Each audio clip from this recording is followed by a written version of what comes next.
My name is Kurt. I'm from Athlone. I'm here to tell my story regarding COVID. On the 17th of December, I fell ill. I went to the doctor. He told me I've got a postnasal. He put me on a trial of antibiotic, which I should return a week later. I then went back to the doctor. He told me, Mr. Allie, I need you to go for a COVID test because there was a 7-year-old girl here that tested positive for COVID-19. I then went to Vincent Pallotti for a checkup. I went there, they tested me. Later the night, I think that was on Christmas Eve, the 24th, I got a message stating that I have COVID. Everything changed right there. Everything changed. My mind took over my body. I just thought that I couldn't breathe and I couldn't eat. Immediately I couldn't taste, smell. I was shivering. I was scared because I have COVID now. And day 1, day 2. It got all worse, and everybody was telling me, Kurt, just bite out, it's 10 days, and after that 10 days you will be fine. I think the 3rd day or the 4th day I went back to the doctor, Vincent Pallotti, because I couldn't breathe. They put me on the oxygen machine. They gave me a drip, put me on a drip, and the doctor told me that I have mild symptoms, but she's worried about me. I must just go home and take it easy. I then went home. I think 2-3 days later I couldn't breathe again, and then I went again in, and they told me it's my mind. They gave me a calm tablet. I was calm, and they told me, but this doctor said, you need to book me in because he wouldn't say I'm bad. He wouldn't also say that I have mild symptoms. I didn't have money at the time. I had to pay up to 65,000 rand, which I didn't have. And I also joined the medical aid in the middle of December, which I will only be activated on the 1st of Jan. I thought, I'm going to go home, doctor, I'm going to treat myself. I treated myself, garlic, ginger, vitamin C, all those vitamin tablets, nothing worked. My symptoms just got worse. I started shivering, my breathing it was just tight for me. I couldn't anymore. I just told myself. And then on, I think that the 31st, I told my wife, I can't anymore. I need to go to the hospital. She said, I was actually scared to go to Grooterscape because of all the rumors I heard, and it just hit me worse. I went to Heideveld. And I was, I think, for 5 hours on that oxygen machine. And as soon as I take it off, I can't breathe. And then the doctor told me, Mr. Ali, you're very bad. You need to go to Grooterscape. I told him, no doctor, I'm not going to go to Grooterscape. I'm going to go to Vincent. He said, are you sure, Mr. Ali, you can die when you go out here because you're very bad? I said, doctor, I need to go. I'm not going to stay here. I took the oxygen off. I took the drip out. I told my wife, just come pick me up. As I took the oxygen machine, the pipes out of my nose, I walked from here till the door and I couldn't breathe. I ran back and I put it back on. And then I sat there for a few minutes. The doctor came back to me. The x-rays came also. He told me, Mr. Ali, you're bad. You're very bad. He also asked me, he asked me where I work. I said, I know I work at the Zika Museums. And he said, oh, do you know Roshana? I said, yes, that's my CEO. And he said, oh, well, okay, I'm going to send you to one of my doctors, one of my friends. I think he said that he's going to, and he had all this blood in his hand of the drip he took from me. I said, and I told him, doctor, I'm not going to Grooterscape because the ambulance came to pick me up. And I said, no, I'm not going to go, doctor. And I just eventually just took the drip again out and took the oxygen machine and just went out, and they said I must sign a form. If I walk out here, I will die. And I said, doctor, it's fine, man. I must just go, man. I was doing it. I went to Vincent Pallotti. As I came at Vincent Pallotti, the doctor at the emergency told me, Mr. Ali, you're very bad. I need to speak to your wife. He explained to me what's going to happen. I said, Mr. Ali, you're very bad. In many words, he told me I'm not going to make it. And I told him, doctor, please put me through I told myself I serve a living God. I'm not going to let this disease get me down. I can't breathe. And as they put me on the oxygen machine, I felt a bit better. And the injections they gave me, and they spoke to my wife. He said, don't I rather want to go to Grooteskier? I'm like, why am I hearing every time Grooteskier? I said, no, doctor, speak to my wife. Book me. This is 2 o'clock the night. I laid there. They then took me to high care. They said I need immediate high care, and okay, I went to high care. And at the time of the high care, I was laying there and I looked at the TV. It was just COVID, America, all these different countries. I couldn't even put the TV off because I was so shivering. I was in a state.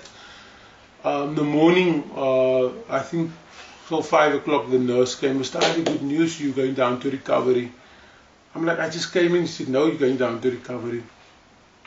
I went down to recovery. They made a bed for me. Everybody welcomed me. The nurses was very nice at Vincent Pelotti, and I put the drip in again. And then they introduced me to Dr. Boddard. She was my doctor at the time there, and I was very nervous. She told me, Mr. Ali, you're very young. You're 36 years old. You need to fight this disease. I don't want to put you on a ventilator. And they put me on a oxygen machine. I don't know what, something, it's more advanced than the thin one. And there's a bag at the bottom, and I pressed, and my stats, she said, a day later she came back, she said, Mr. Ali, your stats, it is nice, good, but I need to send you to ICU. They need to take better care of you. And I was like, yo, ICU?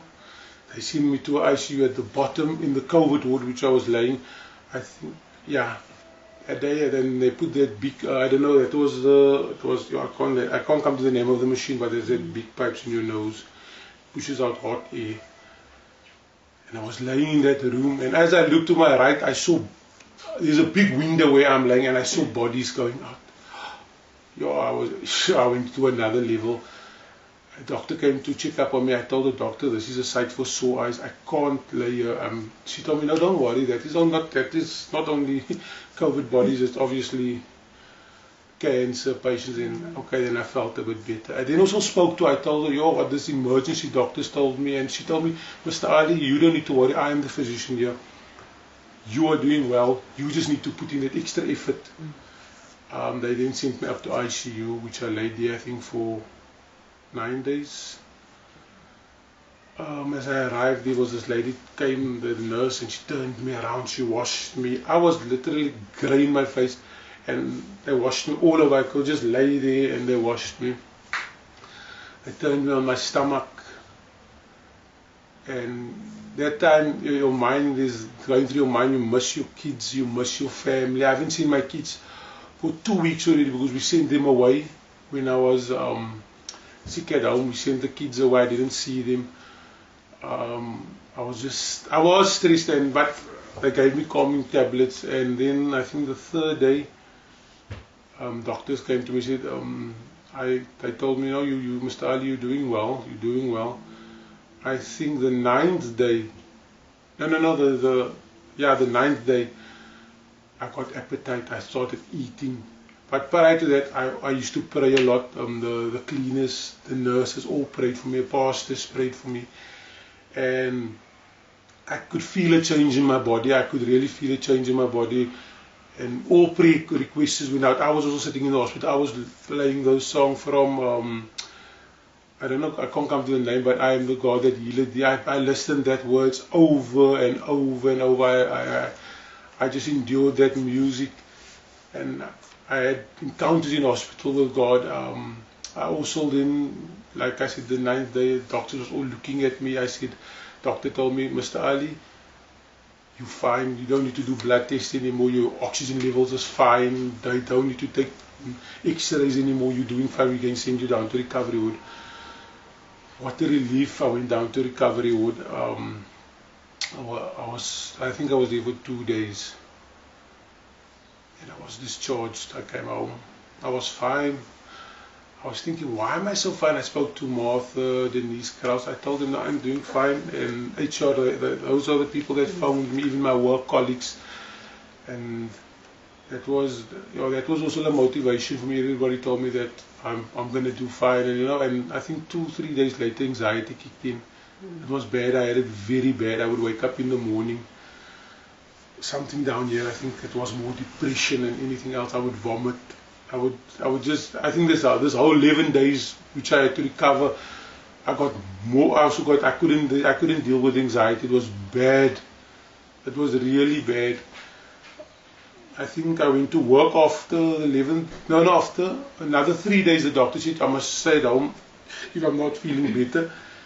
I then went to work after that, and as the morning, in the morning I woke up, I vomit, I was sweating, I went to work, I phoned Johan, I told him, Mr. So I'm not feeling well, I was shivering, the anxiety got all bad by the day, but they gave me a tablet to drink, but I didn't want to become dependent on that tablet. I even spoke to people that have anxiety, and they told me that you will never overcome this, it will always be part of your life. My sister also told me a friend of hers, brother is going for classes at hospital to recover anxiety. I said, no man, I can't drink this anxiety tablet. I bought all the herbal tablets, anxiety tablets. It didn't work. It did not work. At night I couldn't sleep. I was thinking I'm going to die if I sleep at night. It just got better, and my management always phoned me, Martha and Denise, because they told me, oh, you need to.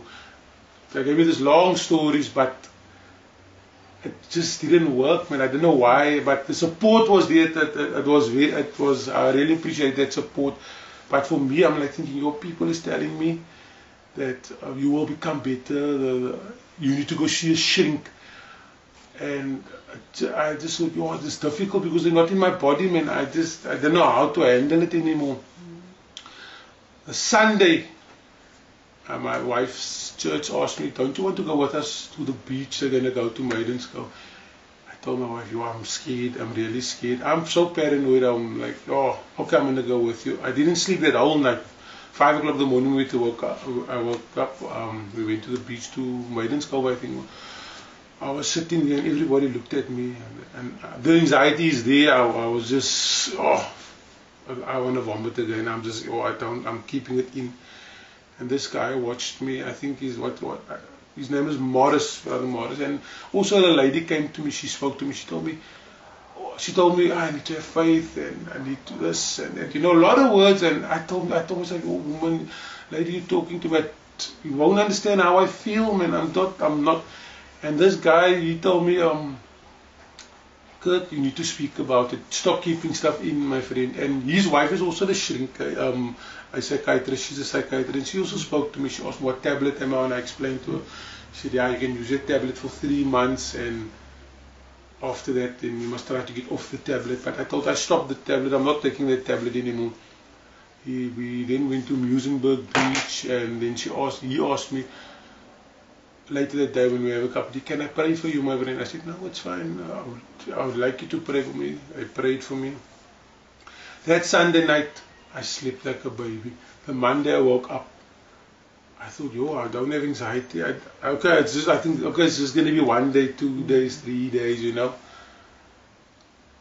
Tuesday came, the anxiety wasn't there. I told myself I'm not drinking the tablets. Wednesday, Thursday, Friday. Up until now, I thank you, the Lord again, and I thank all my colleagues, management, for always supporting me, being there for me, phoning me, asking me if I'm alright. And up until today, they phoned me, they would like to make this video. I told them I'm fine, they can come. I'm returning back to work tomorrow, or I think Friday, but I'm fine now.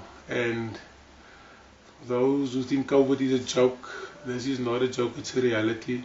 I've been there. I never took COVID serious until it hit home. And I would just like to say, be careful, mask up, social distance, and may God bless you. Go well.